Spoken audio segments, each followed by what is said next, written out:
Hamza radiallahu anhu, ibn Abd al-Muttalib, est le maître des martyrs. Son courage et sa bravoure étaient légendaires. On le surnommait le lion de Dieu. Sa conversion à l'islam eut l'effet d'un véritable séisme parmi les gens dans la Mecque. Son cœur, réputé dur et inflexible, ne résista pourtant pas à l'appel de la révélation. Mes très chers frères et sœurs, assalamu alaikum wa rahmatullah wa barakatuh. Hamza radiallahu anhu était l'oncle paternel du prophète Mohammed sallallahu alayhi wa sallam et son frère de lait.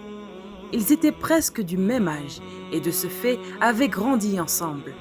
Il faut dire que Hamza ibn Abd al-Muttalib radiallahu anhu, en dépit de ses penchants pour la chasse et la boisson, était un homme à l'âme spirituelle, porté sur la méditation. N'a-t-il pas dit après sa conversion : « J'ai erré des nuits durant les immensités du désert, et j'ai pu me convaincre que Dieu ne peut être confiné dans un temple, la Kaaba. » Donc, une fois devenus grands, les deux hommes prirent des chemins différents. Alors que Hamza radiallahu anhu suivit sa passion de la chasse et des choses de la vie mondaine, Mohammed sallallahu alayhi wa sallam s'éloigna peu à peu des préoccupations de ses compatriotes pour suivre la voie que lui avait choisie la providence divine. Pourtant, bien que les deux hommes aient suivi des chemins diamétralement opposés, une grande estime resta entre eux. Hamza radiallahu anhu appréciait chez son neveu sa loyauté, sa sagesse, sa sincérité et son dédain pour les choses de ce bas monde. Ce qui explique sa réaction violente à l'égard d'Abu Jahl lorsque celui-ci insulta Mohammed sallallahu alayhi wa sallam. Ce fut aussi le moment qu'il a choisi pour annoncer sa conversion à l'islam. C'est en revenant de la chasse, son passe-temps favori, que tout bascula dans la vie de Hamza radiallahu anhu. Ce jour-là, il rencontra sur le chemin de la Kaaba une domestique de Abdullah ibn Jad'an qui venait de voir Abu al-Hakam ibn Hisham, surnommé Abu Jahl, insulter Mohammed sallallahu alayhi wa sallam et proférer à son égard des propos méprisants. Elle raconta tout à Hamza radiallahu anhu. Sans plus tarder, il prit son arc, le mit sur son épaule et partit à la recherche d'Abu Jahl. Il le trouva sur le pravis de la Kaaba en compagnie d'autres dignitaires qurayshites. Hamza radiallahu anhu alla tout droit vers Abu Jahl et lui cria à la figure : « Insultes-tu Mohammed alors que j'ai embrassé sa religion et cru en ce qu'il professe ? Réponds si tu as du courage. » Les compagnons d'Abu Jahl se levèrent, prêts à défendre leur chef. Mais l'attitude sévère et décidée de Hamza les en dissuada. Les mots de Hamza radiallahu anhu avaient eu l'effet d'un coup de couteau dans le cœur des infidèles. Hamza, musulman ? Voilà ce que les Qurayshites ne pouvaient accepter d'entendre. Ils croyaient au début que cette décision n'était qu'une réaction hâtive prise à la suite d'un coup de colère. Ils ne savaient pas combien ils se trompaient. Certes, Hamza radiallahu anhu avait répondu à un sentiment tribal, somme tout normal dans la société arabe d'alors. Mais au-delà de ce geste, c'est tout le système cosmonique païen qu'il rejeta spontanément avec tout ce qu'il incarnait comme obscurantisme, injustice et tyrannie. En effet, juste après avoir annoncé sa conversion à l'islam, Hamza radiallahu anhu, en homme raisonnable et sage, commença à réfléchir à sa nouvelle situation. Il venait d'abjurer la religion de ses pères, mais connaissait-il quelque chose au message de son neveu ? Dans la religion de ses ancêtres, il y avait au moins l'assurance de la tranquillité due à l'aptitude et au milieu dans lequel il vivait. Mais dans cette nouvelle religion, que pouvait-il trouver ? Le doute s'empara alors de son esprit. Il se trouva ballotté entre la nostalgie de son ancienne religion et son attirance pour le message de son neveu, qu'il savait sincère et loyal. C'est lui-même qui nous raconte son supplice moral. Après avoir quitté la religion de mes ancêtres et de mon peuple, les doutes commencèrent à m'assaillir et je commençai à regretter mon acte. Je ne dormais plus la nuit tellement j'avais l'esprit préoccupé. J'allais souvent à la Kaaba invoquer Dieu et le supplier de m'éclairer sur la vraie religion et de dissiper mes doutes. Et c'est alors que le Seigneur exauça mes prières et me montra le chemin de la vérité. Le lendemain, Je me rendis chez l'envoyé de Dieu et lui racontai ce qui m'arrivait. Il en fut réjoui et invoqua Dieu afin qu'il affermisse mon cœur dans la foi en islam. C'est ainsi que Hamza radiallahu anhu fut conforté dans sa foi en Dieu azawajal et en son prophète sallallahu alayhi wa sallam. Il ne déviera jamais de cette voie jusqu'à ce qu'il meure en martyr pour sa foi. Sa conversion à l'islam, si elle fut une bénédiction pour les musulmans, causa un véritable désastre parmi les infidèles qui connaissaient son courage et son épée redoutable. Il allait confirmer de façon éclatante sa réputation à Badr, le premier bataille où les musulmans affrontèrent les païens. C'est à lui que le prophète Mohammed sallallahu alayhi wa sallam confia le premier emblème pour mener les musulmans dans cette terrible et décisive bataille qui décida du destin de l'islam. La rencontre des deux armées à Badr donna à Hamza radiallahu anhu l'occasion de montrer son courage, sa vaillance et son engagement au service de sa foi. Il combattit comme un lion à tel point que le messager de Dieu sallallahu alayhi wa sallam le surnomma le lion de Dieu et de son envoyé. À la fin de la bataille, les plus grands dignitaires qurayshites étaient vaincus. Parmi eux, il y avait Abu Jahl, Utba ibn Rabi' et Shayba ibn Rabi' et Umayya ibn Khalaf et tant d'autres. Ceci sans compter les dizaines de combattants que l'armée qurayshite perdit au cours de cette bataille. C'était la catastrophe à la Mecque. On venait d'essuyer une défaite mémorable. Hamza radiallahu anhu était pour beaucoup dans cette défaite. Par son courage et sa bravoure, il avait stimulé l'ardeur et la combativité des musulmans qu'ils étaient peu armés et en nombre inférieur. C'est pourquoi les Qurayshites décida d'attenter à sa vie. Le complot fut tissé par les dignitaires Qurayshites qui virent en Muhammad sallallahu alayhi wa sallam et en Hamza radiallahu anhu les premiers responsables de leur malheur. Ils chargèrent Wahshi, un esclave abyssin, de tuer Hamza en échange de sa liberté. Wahshi était un habile lanceur de javelots qui manquait rarement sa cible. Les dignitaires païens lui assignèrent la mission de suivre pas à pas Hamza radiallahu anhu et de l'abattre, quelle que soit l'issue de la bataille. Hind, la femme d'Abu Sufyan, était la plus acharnée d'entre les infidèles à concrétiser le complot visant l'assassinat de Hamza. Ayant perdu son père, son frère, son oncle et son fils dans la bataille, elle en voulait à Hamza radiallahu anhu qui lui avait-on dit était responsable de leur mort. Elle lui en voulait à mort.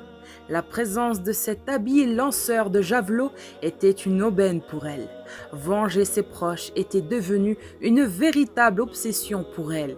C'est pourquoi elle ne cessa d'encourager Wahshi lui promettant, en plus de sa liberté, des bijoux de valeur lui appartenant. Le pauvre esclave, ébloui par la possibilité d'un rachat et les alléchants offres de Hind, accepta la sale besogne qui lui proposèrent les Qurayshites. Le jour tant attendu par les ennemis de l'islam arriva. La bataille d'Uhud faisait rage. Les compagnons du prophète Mohammed sallallahu alayhi wa sallam, stimulés par leur victoire à Badr de l'an dernier et aguerris depuis, donnèrent du fil à retordre à l'armée qurayshite qui avait rameuté tous les tribus arabes des environs de la Mecque. Menés par Hamza radiallahu anhu, impérial, ils firent mordre la poussière aux Qurayshites. En bon stratège, il avait préparé la victoire des musulmans et n'était-ce la fameuse et la malheureuse désobéissance des archers qui quittèrent leur position en dépit des recommandations du messager de Dieu sallallahu alayhi wa sallam, la victoire aurait été acquise. Hamza radiallahu anhu, que cette défaillance dans le système de stratégie des musulmans avait secoué, reprit l'initiative sur le terrain. En redonnant courage aux compagnons démoralisés, c'est alors que Wahshi, qui suivait jusqu'à la Hamza radiallahu anhu, en le surveillant attentivement, trouva l'occasion propice pour intervenir. C'est lui-même qui raconta plus tard comment il avait procédé. Quand les deux armées commencèrent la bataille, dira-t-il, j'ai commencé à me faufiler entre les combattants à la recherche de Hamza. J'ai fini par le trouver au milieu de la mêlée, tel un chameau gris. Il fauchait ses adversaires de son épée et rien ne semblait l'arrêter.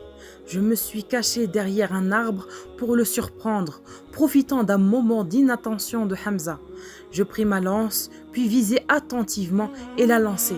Atteint, il se tourna vers moi, essaya de se relever, puis perdit ses forces et rendit l'âme. Je m'approchai prudemment de lui, pris ma lance et retournai sur mes pas, ayant accompli ce qu'on m'avait demandé.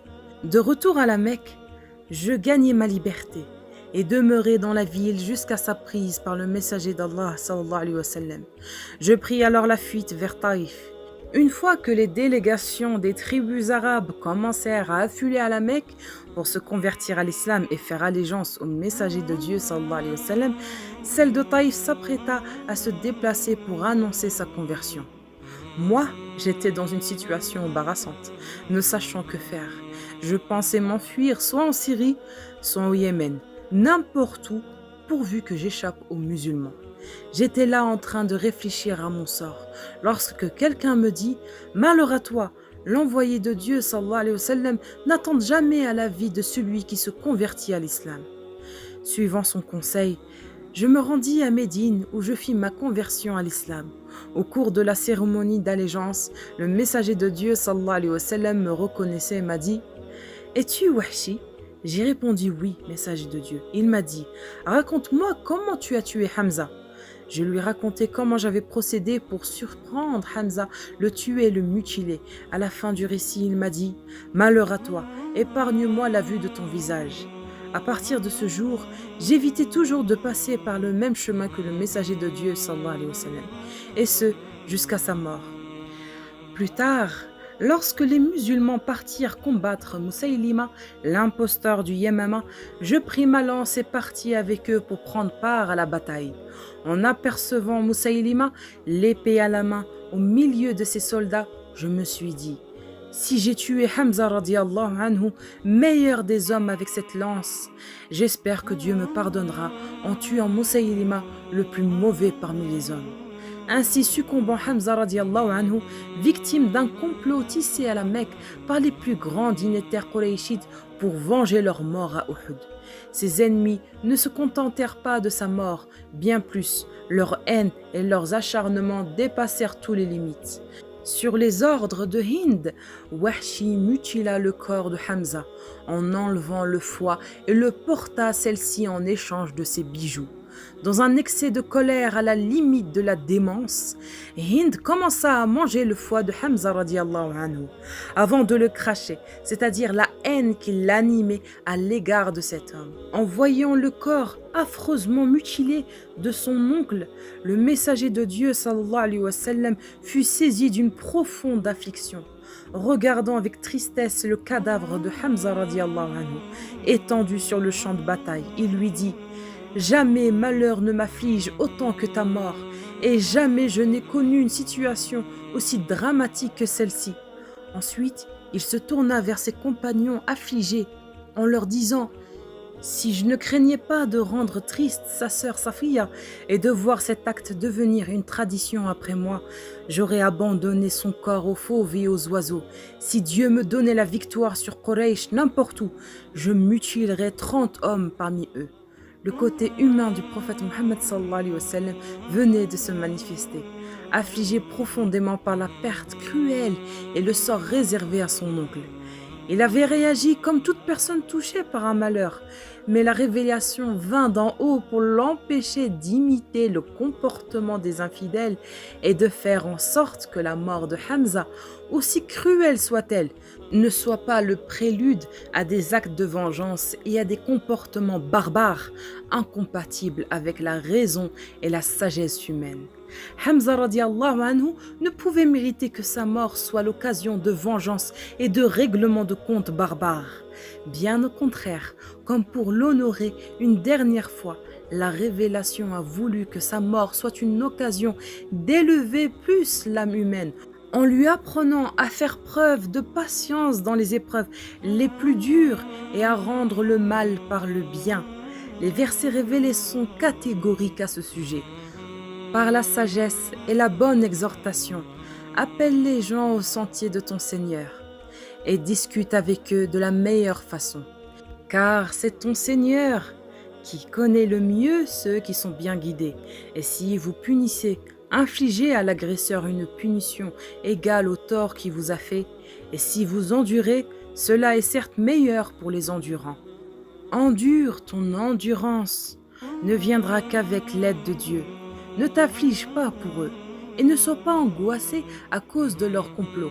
Certes, Dieu est avec ceux qui le craignent et ceux qui sont bienfaisants. Sourate 16, versets 125 et 128. Depuis ce jour funeste, Hamza radiallahu anhu repose dans la miséricorde du Seigneur Azawajal sur la terre de Uhud, à l'endroit même où il fut abattu par traîtrise, victime d'un complot. Et voilà mes très chers frères et sœurs, nous sommes arrivés à la fin de cette vidéo. Dumtum fi ra'ayatillah wa amani. Wassalamu alaikum wa rahmatullahi wa barakatuh.